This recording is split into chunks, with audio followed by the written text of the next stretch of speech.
kailangan mo? Dalawang card, tatlong strap. Kung meron ka nito, glue, mas maganda, mas matibay, at pandikit. So, start na po natin na. Didikit na natin dito sa dulo. At lalagyan lang po natin ng scotch tape. Yung pangalawang strap, lagyan natin sa pwesto. Lagyan natin yung scotch tape. Ito yung pangalawang card. Lagyan natin ng tape. Ngayon, ang gagawin ko, titibayan ko po ng glue yung loob para pag natuyo, mas matibay po yung dikit, pagkakadikit ng strap. Ganun din sa kabila. At ayan na po. Ngayon, ang gagawin natin, tataob mo lang ng ganyan. At itutupin mo lang itong strap mo. Tutupin mo lang ng ganyan yung strap mo. Ganun din yung kabila, tutupin mo lang. Okay? Ganun din ang gagawin mo dun sa isa, itutupin mo lang dun. Okay? Ang gagawin naman natin ngayon ay pagsasalubungin lang natin. Pagsasalubungin lang natin. Yan o. Pinasok ko sa loob.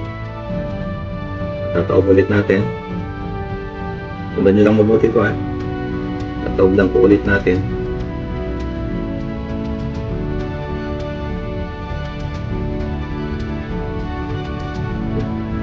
Itong unang card ko na yan, itatapat ko lang doon. Sa kabilang card, lalagyan ko ng pandikit diretso.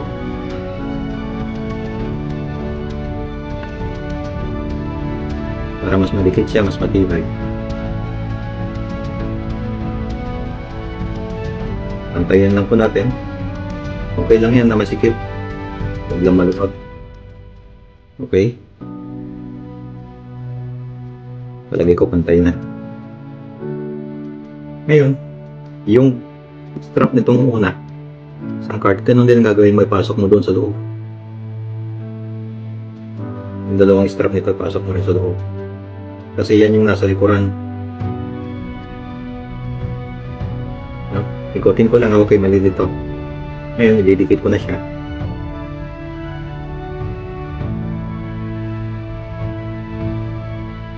Alam nyo guys, tapos na tayo. Tapos na itong project natin, no?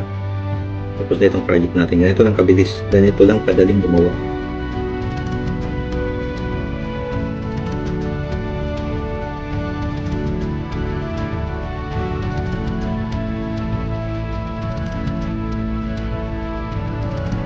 Ito na po yung project natin. Ito na po yung magic wallet natin. Pull mo na lang.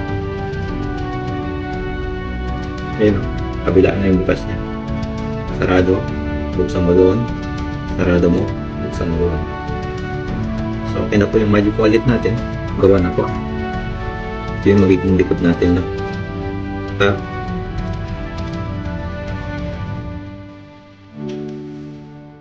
Ganun din gagawin natin doon sa kabila.